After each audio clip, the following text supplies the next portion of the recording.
Bueno, si os parece, damos paso ahora a la mesa que se titula ¿Cómo la compra pública de innovación y la contratación pública pueden ayudar a la resiliencia del sistema sanitario?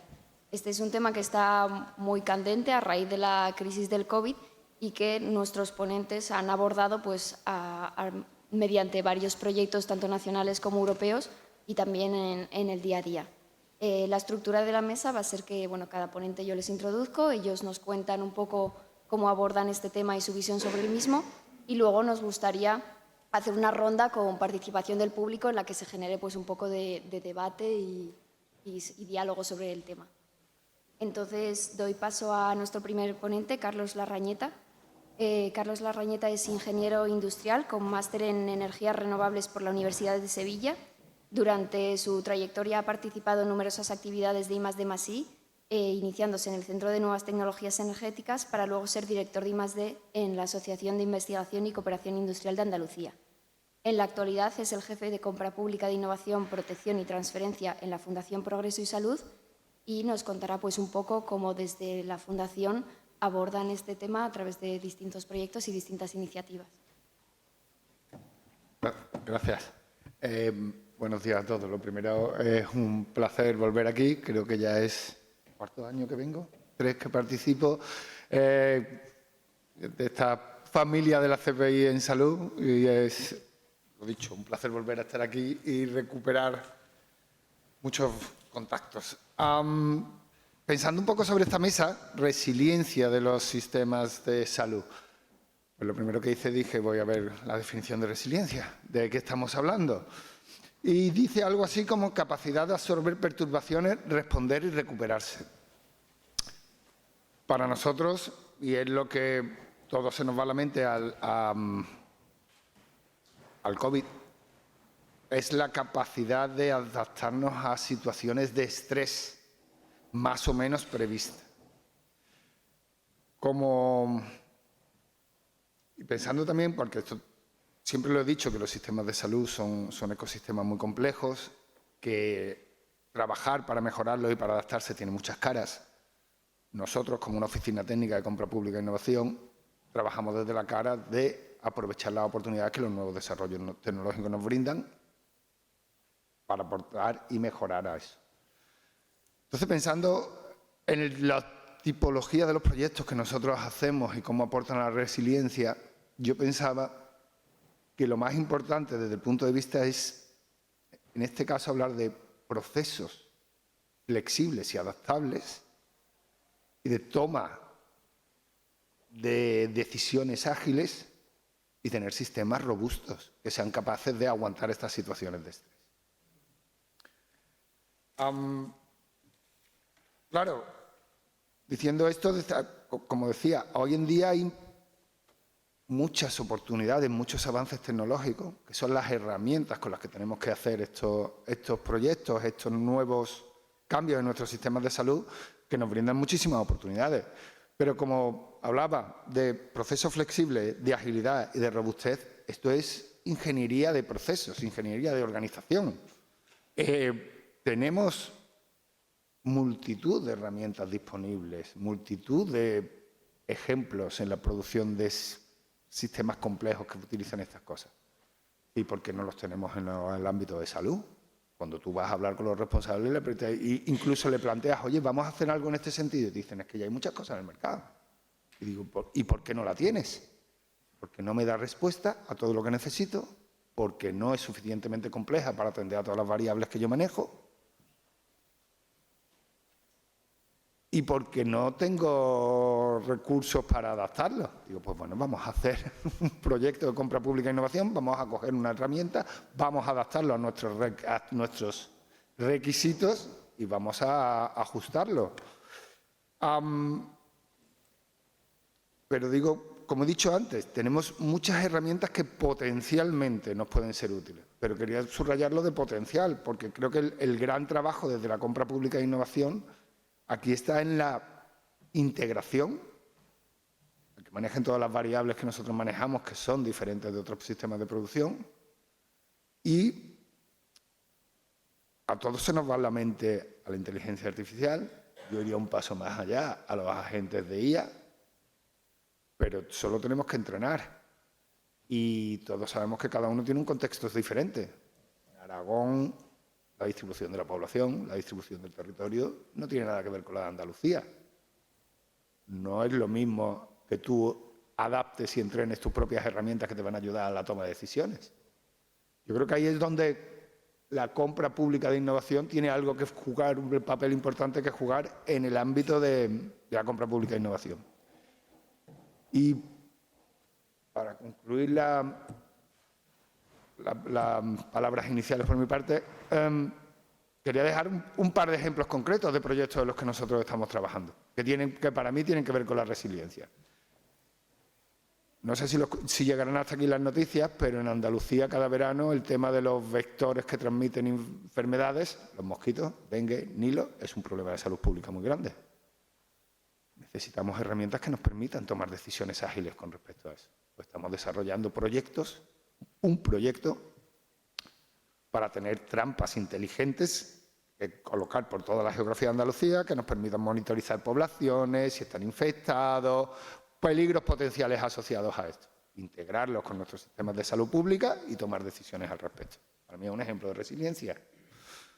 Hay otros ejemplos que a mí me sorprende que hoy en día no los tengamos, pero que tienen que ver con las planificaciones de los circuitos quirúrgicos.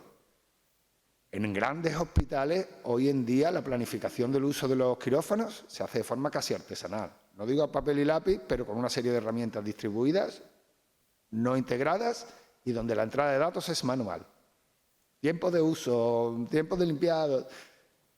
Eso hace que haya una gran ineficiencia en el uso de las infraestructuras. El mero hecho de ser capaz de optimizar ese uso, listas de espera, capacidad de adaptación y flexibilidad, situaciones de estrés, esos son proyectos que para mí es clarísimo de compra pública de innovación.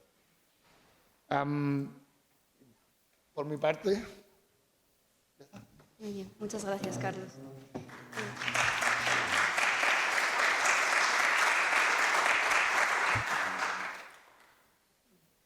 Nuestro siguiente ponente es Jorge González. Él es licenciado en Ciencias Físicas y doctor en Física por la Universidad Complutense de Madrid.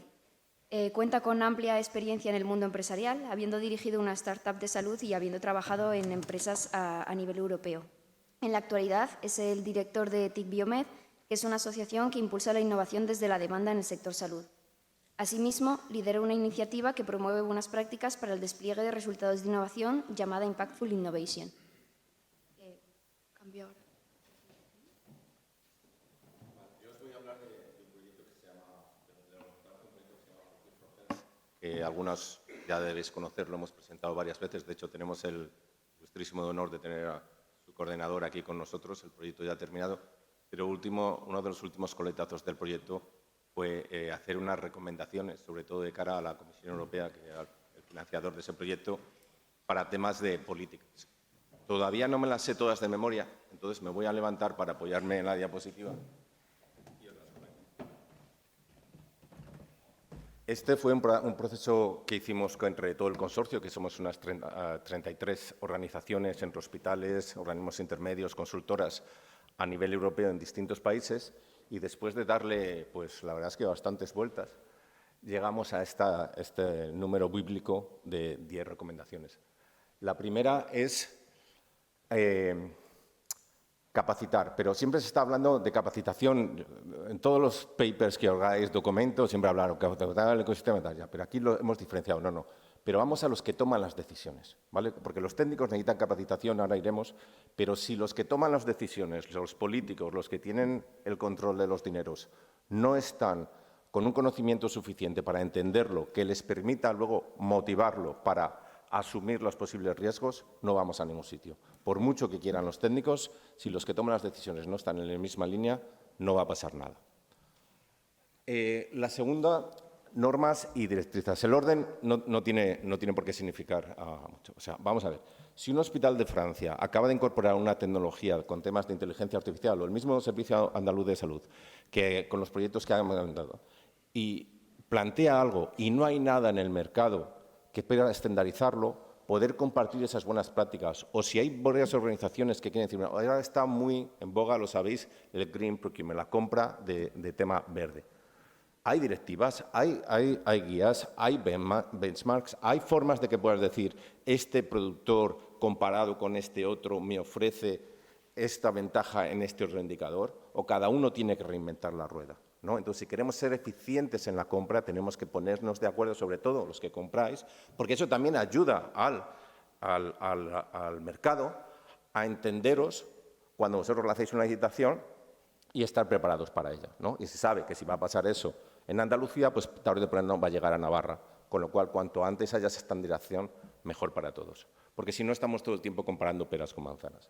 El tercer punto es fomentar el aprendizaje práctico. Y esto ya sí que es para el personal técnico, etcétera. Y yo os digo, nosotros estamos en un proyecto que se llama InnoSupport, que nos dedicamos a hacer el coaching para este tipo de cosas. Cuesta un montón. O sea, en todos los sitios, sí, hay que capacitar al sistema. La gente no lo ve como una prioridad, ¿vale? Entonces, nuestra experiencia es, o le añades la capacitación con pasta, o la gente no mueve un dedo, ¿vale? A nosotros lo que nos funciona muy bien son programas donde se incorpora capacitación dentro de una experiencia concreta de un pilotaje, por ejemplo.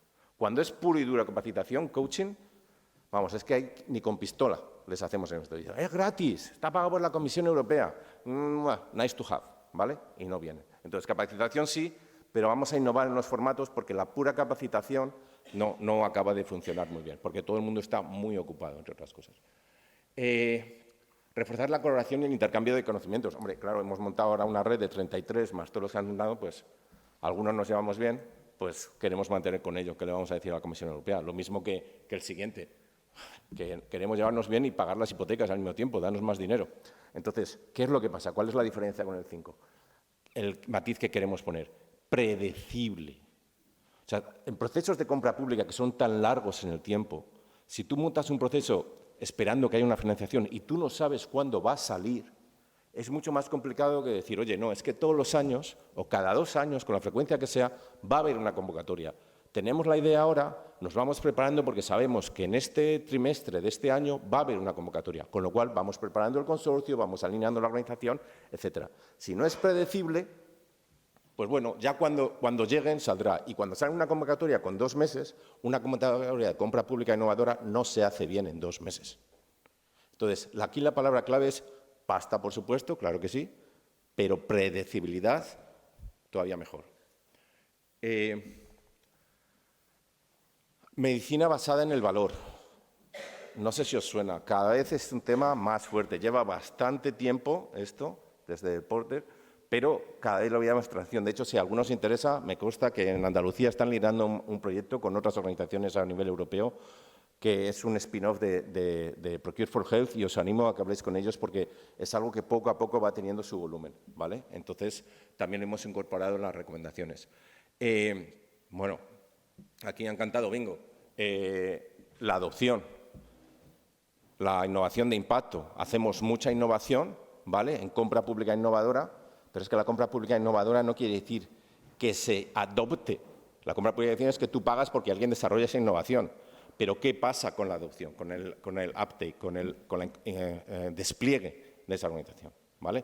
Eso es para nosotros uno, si no el mayor reto. Luego, normas claras y orientaciones actualizadas. En español es más fácil porque tienen, pero los que sabéis un poco de proyectos europeos sabéis que Pre-Commercial Procurement, PSP, es polisémica. Se utiliza tanto para un instrumento de la directiva como para un instrumento de la Comisión Europea.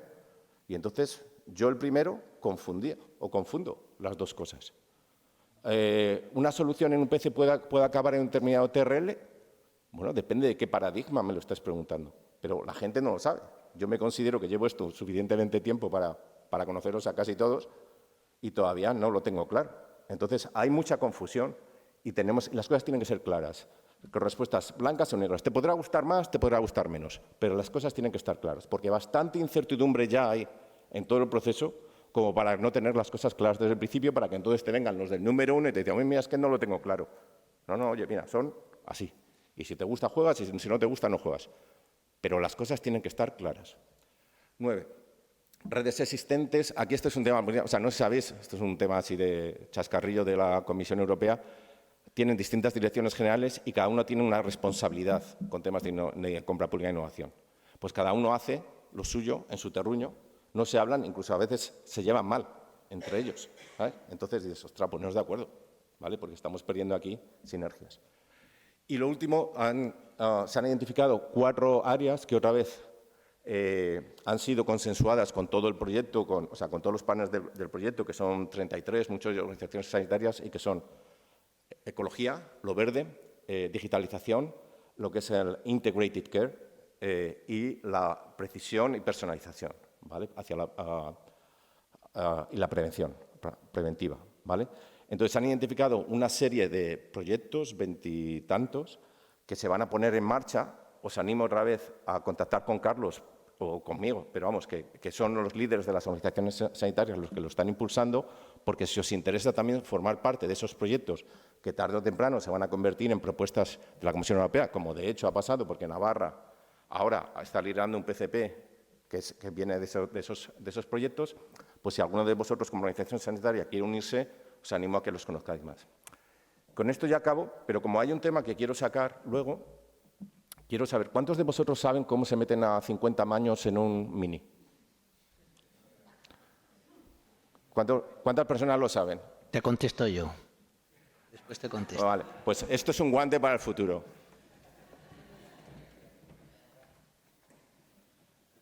Gracias, Jorge. Bueno, damos paso ahora al último ponente, Carlos Antón. Carlos es ingeniero en Organización Industrial por la Universidad de Zaragoza.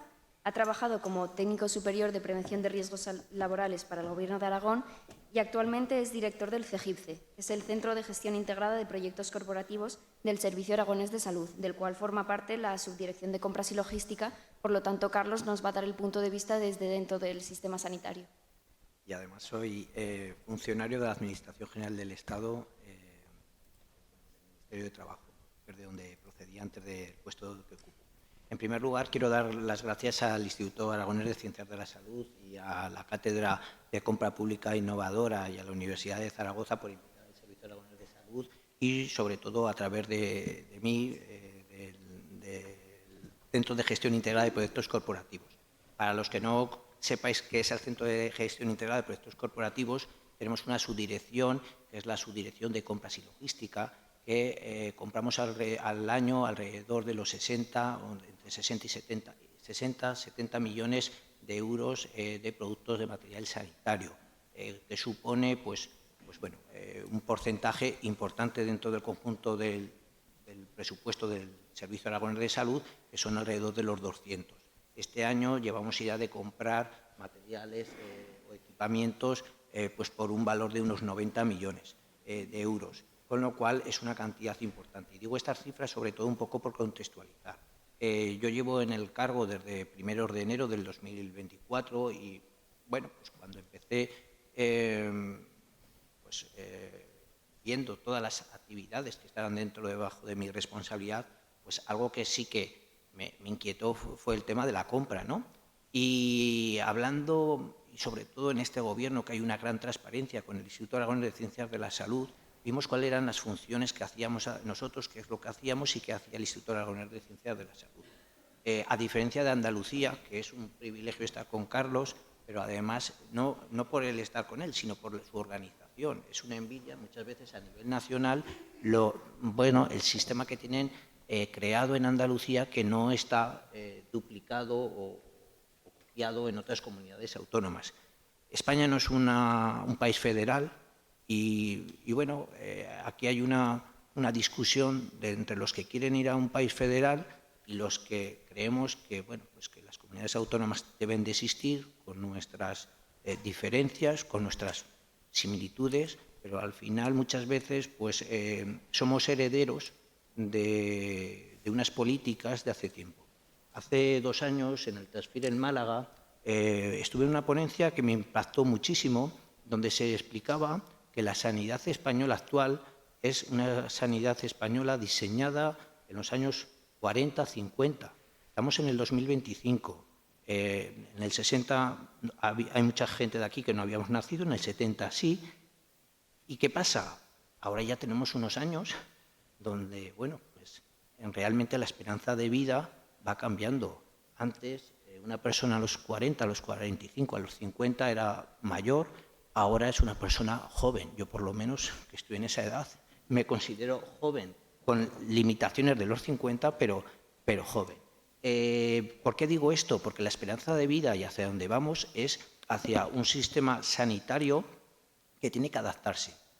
Lamentablemente, no se puede parar muchas veces, y una cosa que sí que vemos en la compra diaria es que tenemos que dar solución a problemas que existen en el día a día.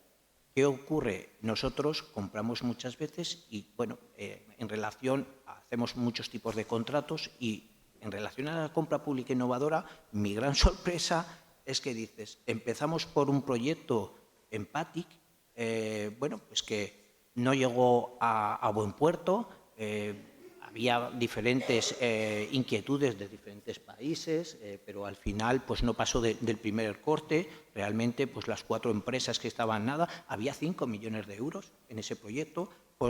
Proseguimos después con SAMPA, el Servicio de Registro y Promoción de Adherentes a Medicamentos de Pacientes, que antes ha comentado Carmen, muy interesante en el Hospital Miguel Servet. Posteriormente hicimos otro proyecto de la lavandería del clínico, donde en ese proyecto no existía se hizo con financiación propia y donde ahí realmente lo que hicimos fue el modelo de cómo hacemos esto, si no tenemos dinero vamos a buscar una compra innovadora.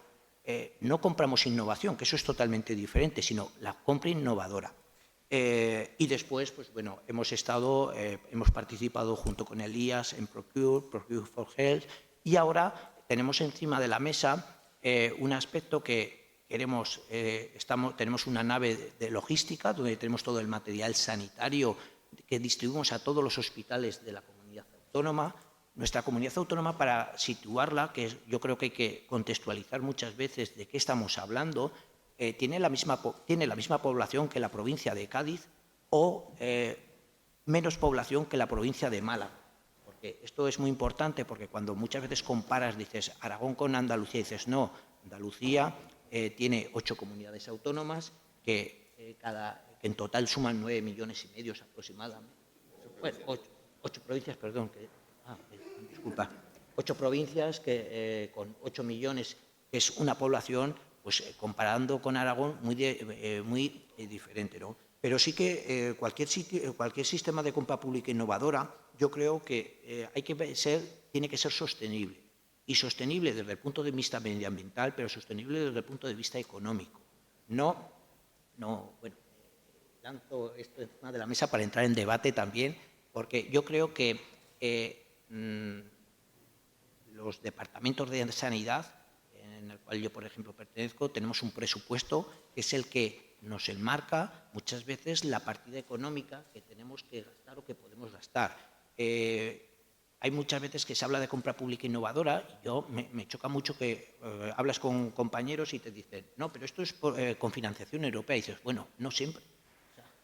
No siempre existe una financiación, por eso es importante tenerlo en cuenta en presupuestos. Entonces, pues, es un poco la perspectiva que quería poner encima de la mesa de lo que hacemos en Aragón, que sí que es cierto que tenemos que aprender mucho por otras comunidades que nos llevan una gran ventaja, pues por los años, pues por estructuras que han hecho una visión pues más, no sé si con más de futuro o con otro tipo de organización, pero que bueno, nosotros sí que estamos intentando con el Instituto Aragonés de Ciencias de la Salud ir de la mano, pues porque ellos tienen unas competencias, que es la de participar en muchos proyectos europeos, que lo que no vamos a hacer es duplicar. Ahora sí que os puedo asegurar que en la Consejería de Sanidad existe una transparencia con los diferentes organismos que estamos dentro del paraguas de la Consejería, intentando no duplicar o luchar, como se ha dado en alguna situación,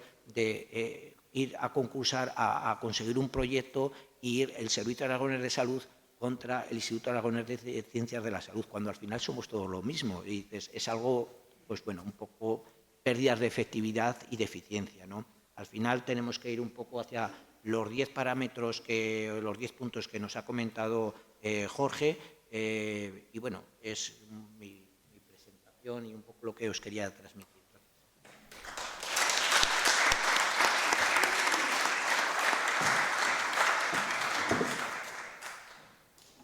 Muchas gracias.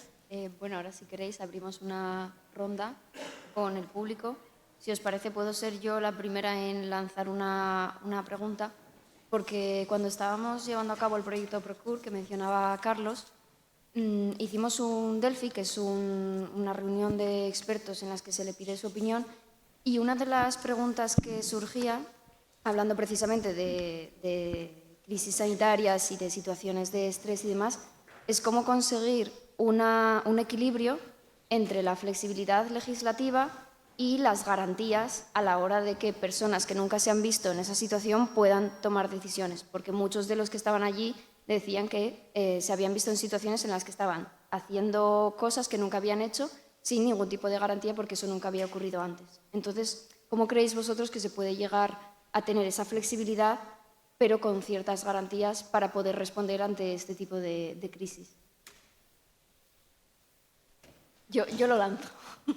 A ver, si nos remitimos, por ejemplo, a lo que pasó en el 2020 con el tema del COVID, yo creo que las administraciones supieron adaptarse a la necesidad. Y un ejemplo que creo que recordaréis todos fue, vamos a permitirme la expresión, de discusiones que hubo entre las administraciones, pero administraciones a nivel de Estado. Yo quiero esta mascarilla, me la llevo yo y voy al puerto o al aeropuerto de país tal para... ¿Qué implica esto? Creo que debe de haber cambios políticos a nivel global, de plantear dónde están las fábricas, cuáles son los equipos materiales que en caso de una crisis puedan paralizar un país.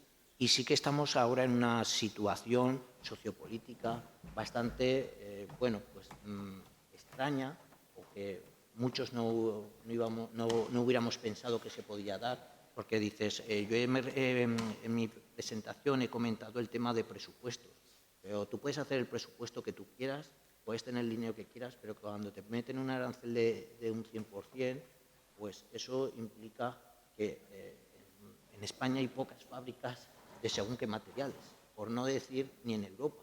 Entonces, hay consecuencias que habría que tener en cuenta. Después, yo también pienso que la ley de contratos, pues bueno, creo que tiene que ser más flexible y que hay aspectos reglamentarios que deberían de ser más laxos, pues a la hora de, en caso de situaciones críticas, pues permitir lo que permitió, que no es que no hubiera control, sino que se agilizaron mucho los trámites, pues para poder conseguir lo que necesitaba.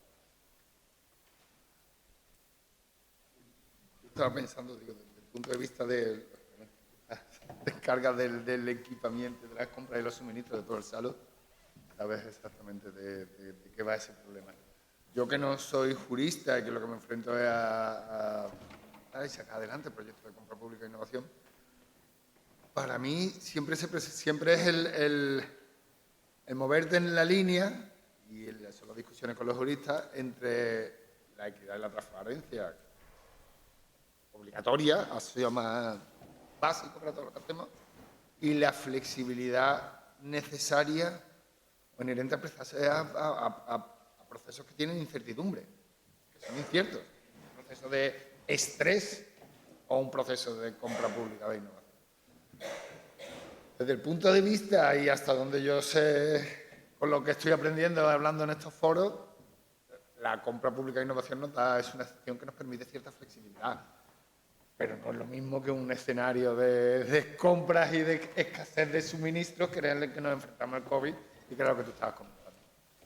Ya te digo yo,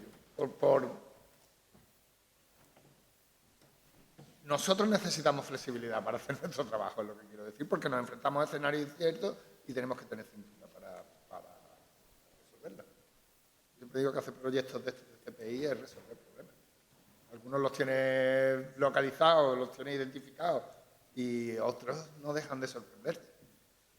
Y aparecen donde menos te lo esperas, pero tienes que tener cierta cintura.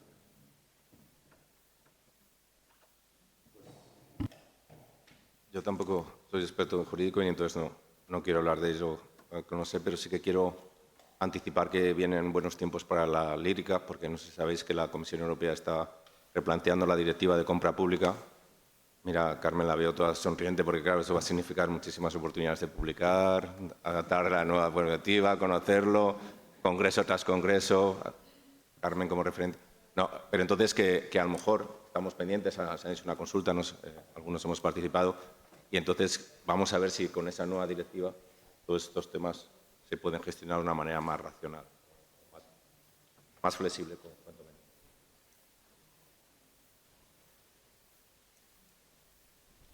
No sé si tenemos alguna pregunta por parte del público, alguna intervención.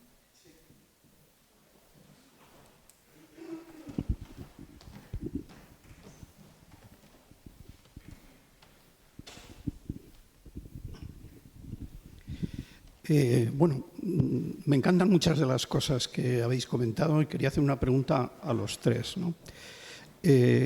Carlos hablaba de ingeniería de procesos, de adoptar otras herramientas que ya se han desarrollado en otras industrias.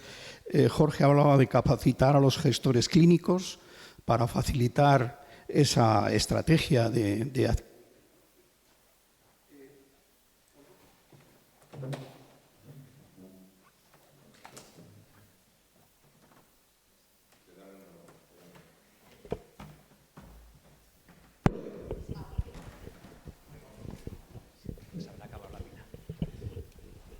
Gracias. Mi experiencia es de muchos años, primero desde el lado de la industria y luego desde el lado de la academia, ¿no? Y he trabajado en algunos proyectos de compra pública de innovación. Y lo que he comprobado es que tenemos unas grandes dificultades para escalar estos proyectos a posteriori. Los proyectos en los que yo he trabajado son proyectos que atañen a las unidades clínicas. Y yo me sorprendería o creo que no hay aquí ningún jefe de servicio de ninguna unidad clínica. No imagino en la industria del automóvil una reunión en la que se estuviese hablando de compra de innovación para los ingenieros de producción y que los ingenieros de producción no estuviesen en la sala, ¿no? Yo creo que tenemos que tener en consideración que tenemos un elefante blanco en todo esto de la adopción de la innovación, y es que en España, lamentablemente, no tenemos gestión clínica en los hospitales. Tenemos hospitales que en muchos casos no tienen entidad legal, jefes de servicio que no tienen autoridad pues, para contratar, para despedir, para incentivar o para incluso ver en su plan estratégico cómo casa la innovación. Y desde mi punto de vista esta es la mayor barrera, sobre todo en la escalada de la innovación que estamos produciendo. Una innovación que además tratamos de desarrollarla, sobre todo desde la industria, para que llegue a los pacientes, para que llegue a las unidades y se utilice. ¿Cómo veis esto? ¿Cuándo creéis que, o qué podemos hacer, si es que podemos hacer algo? Porque ya sé que no depende exactamente de vosotros, aunque alguno de vosotros sí que ha hablado de creación de valor, que esto compete directamente también a las unidades clínicas. ¿Cómo podemos salir de esta trampa? ¿Puedo hacerte una pregunta? Tú has dicho que has participado en proyectos de compra pública innovadora. Sí. ¿Estos proyectos salieron bien? O sea, ¿el resultado funcional salió bien? Sí, sí. Vale. Pero son difíciles de escalar. Sí. ¿Qué pasó? O sea, acabó el proyecto y entonces ¿qué? Hay de todo. Hay proyectos que se acaban y no tienes financiación para seguir con él y poder escalarlo, pero hay muchos otros proyectos que son difíciles de convencer a otra unidad clínica para que lo haga. ¿Por qué? Porque muchos de estos proyectos entran en unidades clínicas donde hay clínicos que son verdaderos héroes en la innovación de tecnología y que en el momento en el que no tienes ese empuje en otra unidad clínica es muy difícil de que entren. Y yo creo que los que conocéis la entrada de la innovación en las unidades clínicas, sabéis que lo primero que uno tiene que preguntarse es ¿dónde vamos a intentar que entre? Porque si no hay un líder clínico que lo empuje, es muy difícil llevarlo a cabo. Pero entonces tú ya sabes de que si va a ser muy difícil que cuando acabe el pilotaje vaya a haber esa financiación, o si no te lo has trabajado durante el pilotaje para que lo haya, si tú ya sabes de que para que esto se escale necesitas que haya un proceso, o sea, un mecanismo de ¿Por qué no se hace? Esto es lo que me he preguntado en los últimos 50 años que llevo en este mercado y todavía tengo la esperanza de que algún día lo consiga. Vale, lo digo porque luego si eso hablamos, o sea, esto está muy relacionado, ¿te acuerdas con el punto este de Impactful Innovation? Es precisamente eso, ¿no? O sea, estamos jugando al teatro de la innovación, donde hacemos muchísima innovación, nos gastamos muchísimo dinero, con muchísima ilusión, además, y luego acaba el proyecto, ¿dónde está mi siguiente proyecto? ¿No? Y entonces, un poco el reto que nosotros vemos es, nosotros sabemos hacer innovación, vosotros sabéis hacer innovación, el IAC sabe hacer innovación, el SAS sabe hacer innovación, el SAS sabe comprar. ¿Cuántos millones de euros se compran al día en el SAS? En general, como SAS. ¿Cuántos millones se compran en el otro SAS? En el otro SAS. ¿Qué es lo que no sabemos hacer? Unir. Eso es lo que no sabemos hacer. Entonces, el problema está claro identificado. Ahora, poner soluciones a eso es lo que es difícil, pero desde luego, desde la perspectiva también, en el Procure for Health, yo lideraba el grupo de Impactful Innovation, que era precisamente esto, ¿no? Y entonces, es que no hay que seguir dando vueltas, o sea, el problema está ahí. La cuestión es entender las causas y, sobre todo, tener la valentía de decir, SAS, yo no empiezo un proyecto hasta que no tengo claro que esto voy a llegar hasta el final. Eso es muy complicado. Hay que pagar nóminas, ¿vale? Hay unos incentivos perversos. Me puedes tirar horas. Párame, Iris, párame, porque si no me tiro aquí horas. Pero vamos, que las razones que tú apuntas no es tanto de que no seamos capaces de desarrollar la innovación, que seamos más tontos que el resto de los europeos, al revés, sino que no tenemos como estructura, como sistema, esa capacidad de trasladar de un sitio a otro. Yo decía exactamente eso. Yo creo que tenemos la capacidad de desarrollar la innovación, pero nos falta esa capacidad del sistema de salud, no de los que hacemos la innovación, en la adopción. Por eso el tema este de conseguir capacitar a los gestores clínicos para la adquisición de innovación, esa estrategia es muy importante y probablemente nos la tenemos que plantear mejor, porque de momento no tenemos mucho éxito.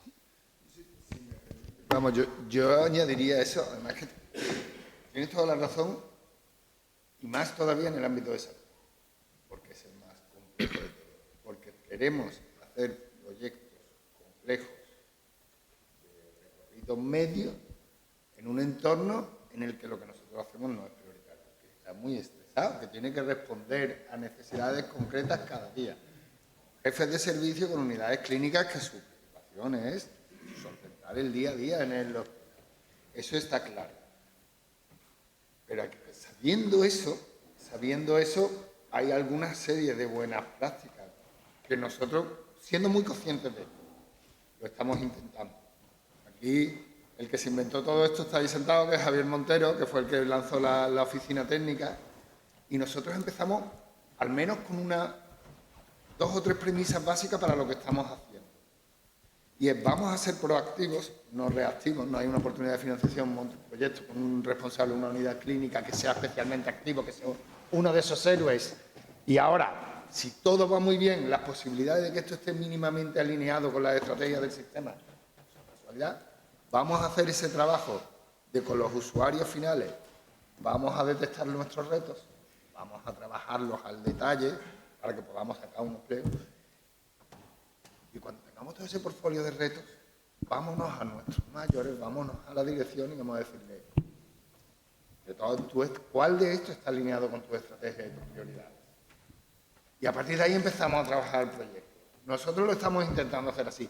Aún así, las estrategias cambian, los sistemas cambian, las personas cambian en la vida de un proyecto. Eso no te asegura el éxito, pero desde luego partes con conocimientos más sólidos.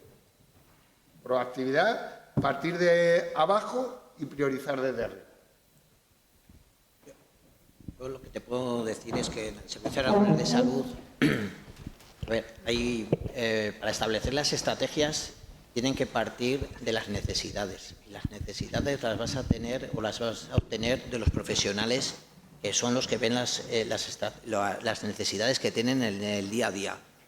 Un ejemplo muy característico que yo estoy viendo, el Centro de Gestión Integrada de Proyectos Corporativos tiene 6 subdirecciones, 4 de ellas tecnológicas, ciberseguridad, nuevos desarrollos, integración, y mantenimiento de sistemas. ¿Qué ocurre?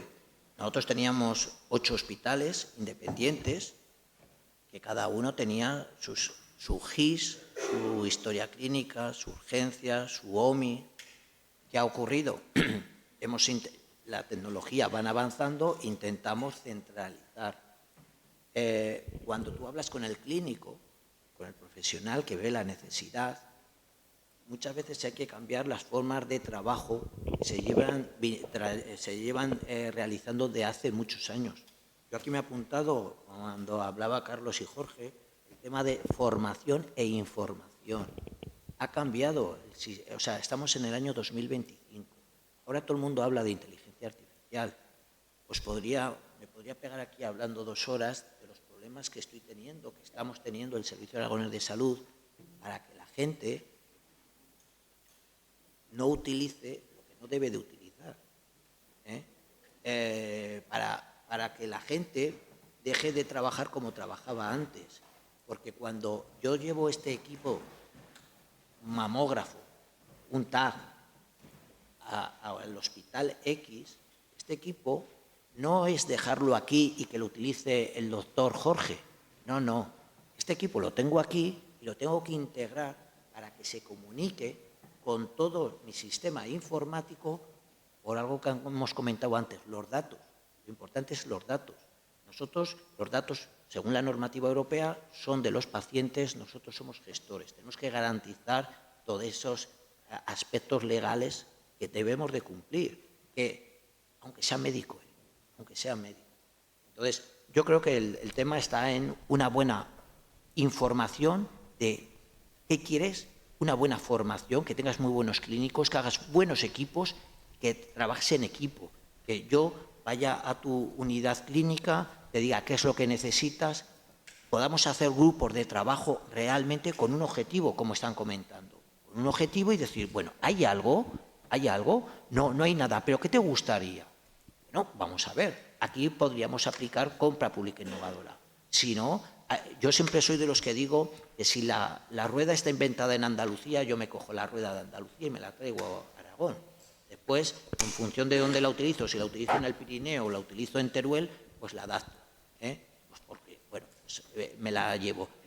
Lo que no voy a hacer es volver a investigar, volver a perder tiempo, y permitirme lo de la expresión de perder tiempo, pero en inventar algo que ya lo han inventado otras comunidades autónomas. Entonces, yo creo que el sistema está en que hay que explicar a los profesionales que el sistema ha cambiado. Todos no nos estamos metiendo en muchos temas y, bueno, aquí es que has abierto un melón y permíteme la expresión, pero importante, falta de profesionales.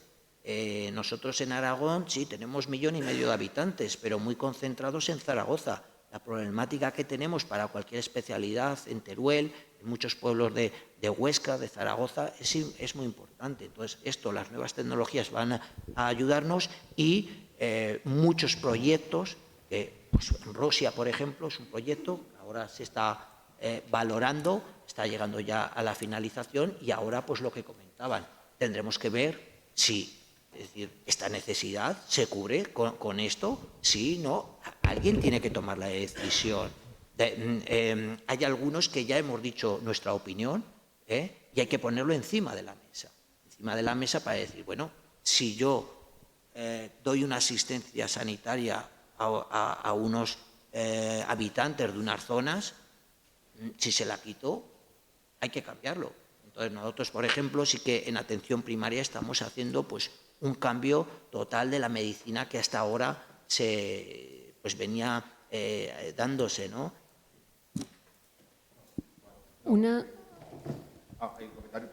Sí, yo es que estoy totalmente de acuerdo con lo que os he podido oír, que ya he visto que me he tenido que salir, pero yo sigo echando mucho de menos, es que no están las recomendaciones para mejorar la compra pública, expresamente por lo menos, nada respecto a qué pasa con el impacto, qué pasa después, porque estoy totalmente de acuerdo con vosotros, es desesperante llevar a cabo un proyecto Rosia, Ritmocore, el que sea, el de obesidad infantil que se llevó en el Servicio Murciano de Salud. ¿Podríamos poner ejemplos de proyectos espectaculares? con resultados espectaculares y que luego no se han implantado. Y con Jorge lo hemos hablado infinito, ¿no? O sea, muchos años de relación, muchos años de diálogo, pero es que ¿no pensáis que es que a lo mejor uno de los problemas, me ha gustado mucho cuando Jorge repreguntaba a Javier, ¿no? Oye, vamos a ver, pero ¿habéis pensado en la financiación? ¿Habéis pensado en las unidades médicas? ¿Habéis pensado...? Y digo, oye, ¿estamos pensando en demostrar que mejora eso? Porque innovar por innovar, nadie innova por innovar. O sea, yo en innovación docente, que también tenemos muchos proyectos y muchas maravillas, yo cuando participo en algún proyecto de esos digo, no se trata de innovar porque sí, o sea, yo busco mi problema y yo creo que en eso ya hemos mejorado mucho. O sea, las directivas son del 14, nuestra ley del 17, ya tenemos mucha experiencia en consultas al mercado, sesiones, hackatones, o sea, tenemos mucha modalidad. Me ha encantado lo que ha explicado Rafael sobre cómo, ya lo he dicho antes, ¿no?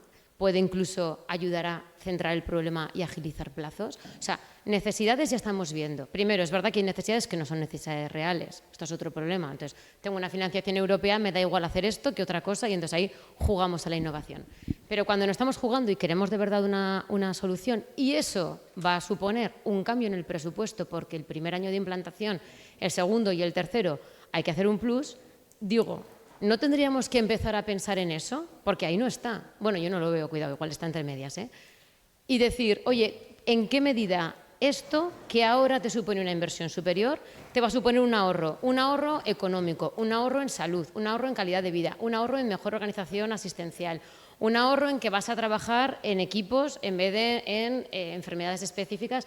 Y todos podemos hablar de casos, incluso familiares o reales, de decir, o sea, ojalá pudiera unir a todos los médicos en una sala y que se pongan de acuerdo sobre qué es lo que tengo que hacer, ¿no? O qué es lo que tiene que hacer mi familiar. Entonces, ¿no pensáis que tenemos que ir hacia eso? O sea, indicadores de verdad que nos demuestren si sí o si no. Porque al final dices que sí, que muy bien, que es muy bonito, que es muy positivo, pero es que tengo muchas cosas que hacer y tengo que pagar nóminas y tengo que seguir haciendo. Entonces, yo creo que o vamos un poco a esa línea de demostrarle al sistema por qué vale la pena ese cambio, esa inversión, o es un gasto y nadie quiere hacer gastos adicionales. Y es clarísimo ahí el vínculo de la compra pública de innovación y la compra basada en valor.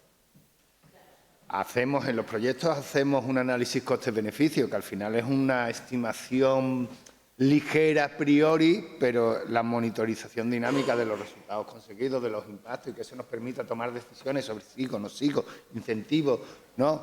Eso es fundamental. Para mí y por eso hablaba de que este es una spin-off de Procure for Health. Nosotros hemos aprendido que compra pública de innovación y compra basada en valor son dos caras de la misma moneda. Ahí es complicado, pero ese para mí es el camino.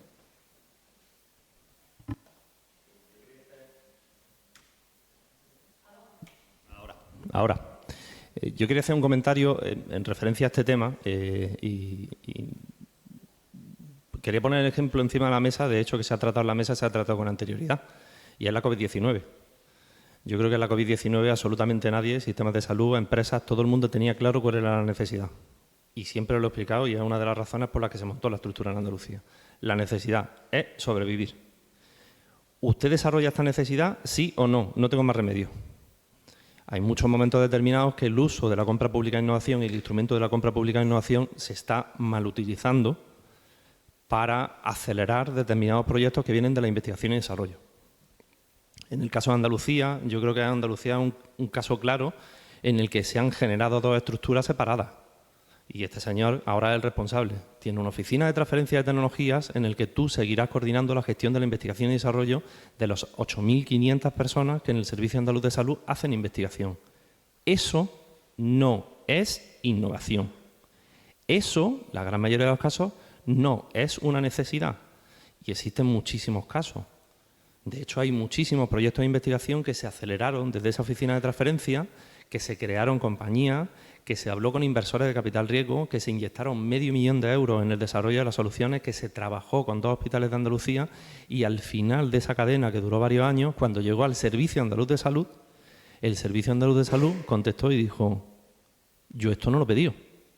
Y dijeron, ¿cómo que no lo has pedido? Pero si lo has validado en 2 hospitales. No, en los hospitales lo habrán validado, pero esto para mí no es una necesidad. Entonces, yo creo que la innovación y la compra pública de innovación es un instrumento orientado y dirigido a que las administraciones públicas aceleren necesidades reales y utilicen este instrumento. Cuando la necesidad está clara y las personas que tienen que tomar la decisión de que esto hay que comprarlo están en la mesa, la solución se compra rápido. Es decir, yo con perdón, llevamos haciendo compra pública innovadora en España 50 años y el ejemplo más claro son los sistemas de información. O sea, claro, no, lo siguiente. ¿Ha habido alguna duda en las inversiones que se han hecho en comprar cosas que no saben ni cómo coño desarrollarse? Se utilizó compra pública e innovación, me da igual lo que se tenga que utilizar, es que hay que transformar de manera digital gran parte de los servicios. Yo siempre lo he contado, el DIRAYA es el mayor acuerdo de licencia que el Servicio Andaluz de Salud suscribió en el año 2009. Es el mayor acuerdo de licencia que se ha formado en un sistema nacional de salud. El DIRAYA está implantado en casi toda Latinoamérica, en la mitad de China, y Emiratos Árabes Unidos creó y estructuró los sistemas de gestión de algo completamente nuevo creado en el desierto basado en la concepción del DIRAYA. Eso era una necesidad. Entonces, el problema es que hay muchos momentos determinados en los que vamos dándole la vuelta y vamos generando. Hay una falta de interconexión entre los sistemas de gestión que tienen que estar súper especializados con la toma de decisiones y con las organizaciones sanitarias que son las que tienen que decidir qué es necesario. Cuando se produzca esa interconexión, esto irá muchísimo más rápido, no me cabe la menor duda. Si es que hay un problema descomunal en cuanto a presupuesto. Ese señor tiene 15.000 millones de euros de presupuesto y este señor tendrá 6.000 o una cosa así. El problema esencial es que a día de hoy hacen falta 28.000 y 9.000. Y la única forma es generando compra pública e innovación, comprando cosas en el que alrededor le generes valor. ¿Eso es innovación? Por supuesto.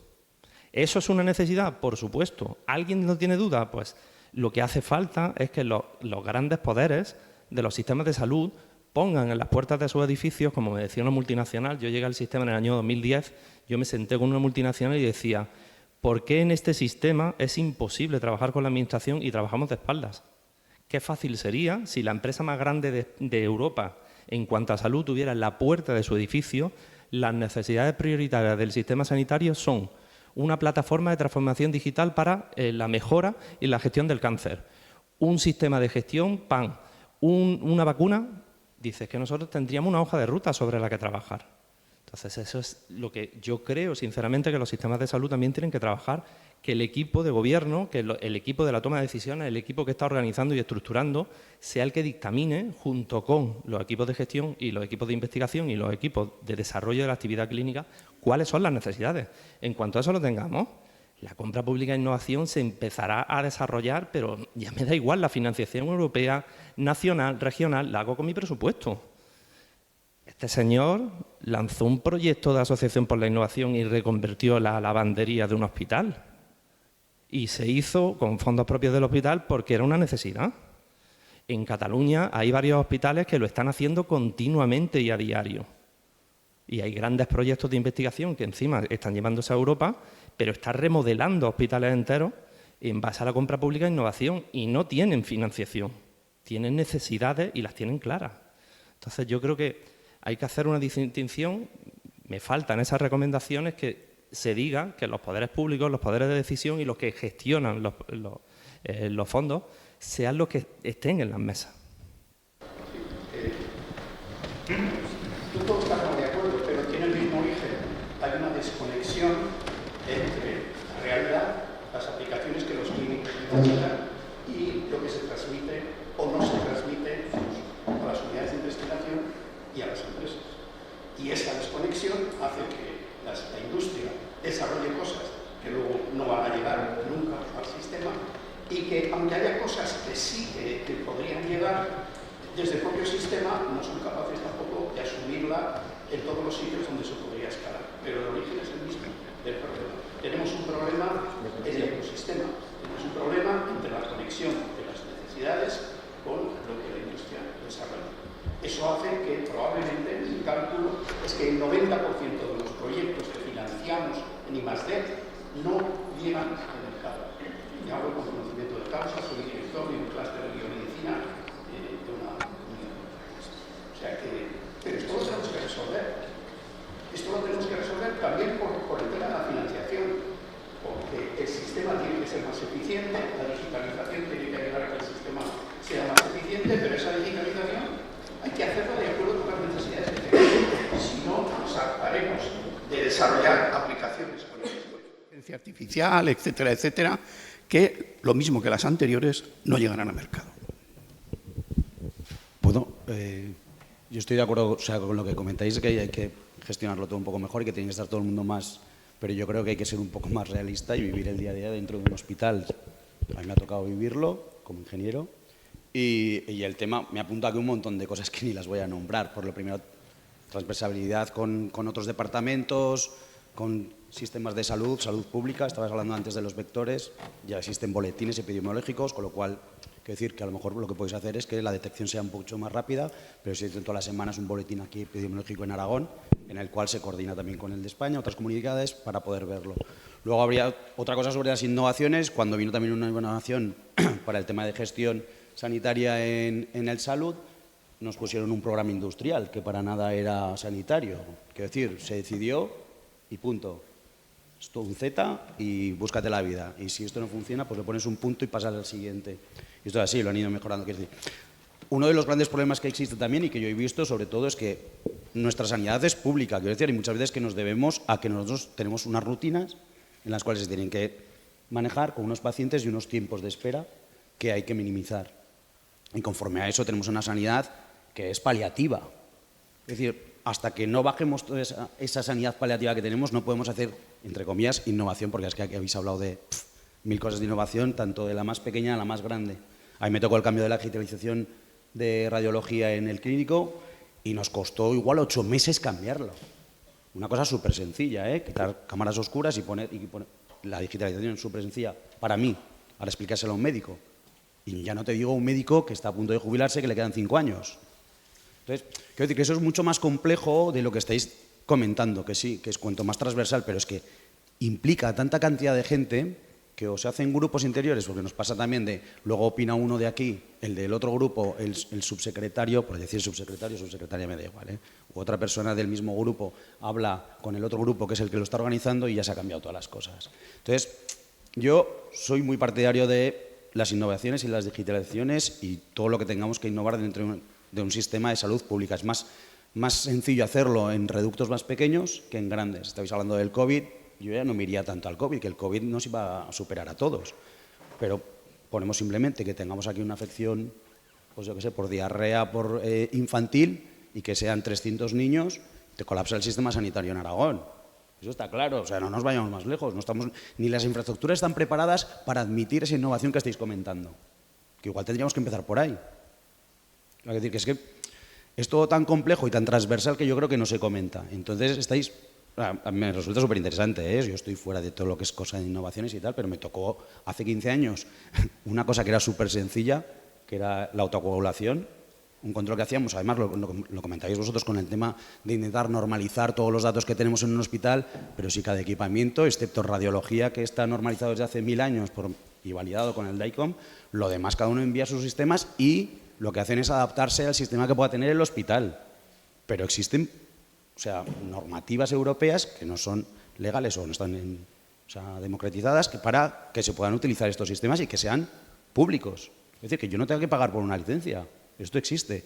Y nosotros nos costó hace 15 años una cosa súper sencilla, que era simplemente el valor del INR de coagulación, que es que estaba acojonada la jefa de servicio de hematología porque es que le había dicho la casa privada que es que los datos eran de ellos, que no podían darlos. Yo, pero si es un dato.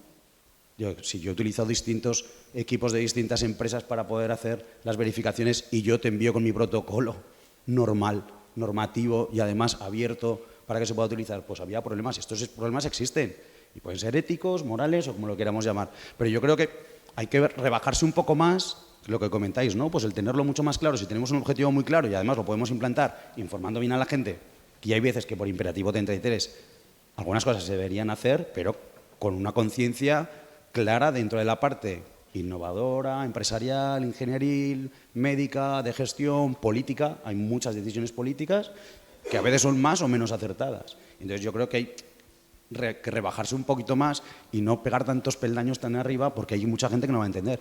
Y a nosotros nos ha pasado muchas veces de comprar equipamiento muy tecnológico porque lo paga la hacienda pública y luego utilizan los mismos protocolos sanitarios. Quiere decir que está utilizando un 10% del equipo. Y esto nos pasa. Entonces, yo estoy más por la labor que haya unidades clínicas que sean especializadas para enfermedades raras, que puedan, entre comillas, perder o utilizar mucho más tiempo en una investigación a un paciente que le ha venido, que no el tema de rutinas. Entonces, ese es el problema que hay, que muchas veces que nosotros tenemos una sanidad, que es lo que digo, que es rutinaria. Que lo que tenemos que hacer es, a mí, por ponerte un ejemplo burdo, a mí dame un TAC de 64, no, dame uno de 128. ¿Por qué? Porque la rutina va a ser más rápida de body, pero simplemente por eso. Aparte que la calidad de imagen puede ser mejor o peor, pero es que lo que me vas a dar es rapidez. Bueno. Y el tema es este, o sea, que decir simplemente, quería comentar que igual hay que bajarse un puntito y tocar un poquito más el suelo con lo que es la realidad sanitaria en un hospital. Aparte de que la gente que de verdad conoce el tema de innovación dentro de un sector hospitalario sí que tiene que mirar no a 4 o 8 años que pueda durar una legislatura, no, sino que fuese un poco más transversal a la hora políticamente hablando. O sea, es decir, que viesen un poquito más allá de esos 4 años de decido esto porque sí o porque a mí me parece bien, sino pues buscar un poco el consenso mucho más generalista. Sí. Perdón, bueno, por ir cerrando la mesa, muchas gracias por todas las intervenciones y por los intercambios. Bueno, igual para terminar, ¿quiere Jorge contarnos algo de unos maños y un coche que quedó ahí en el aire?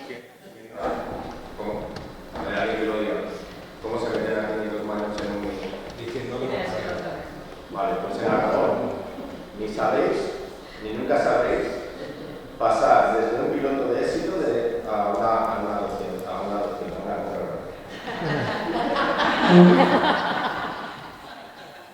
Ni sabéis, ni nunca seréis capaces de saberlo.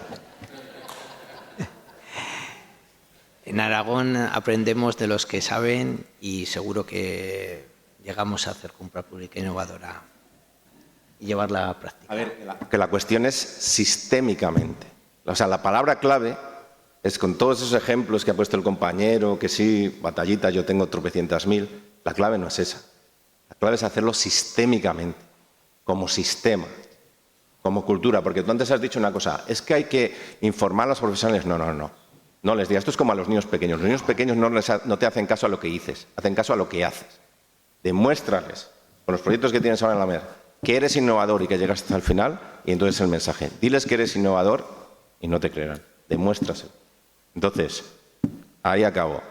No seréis capaces de hacerlo sistémicamente. Bueno, muchas gracias.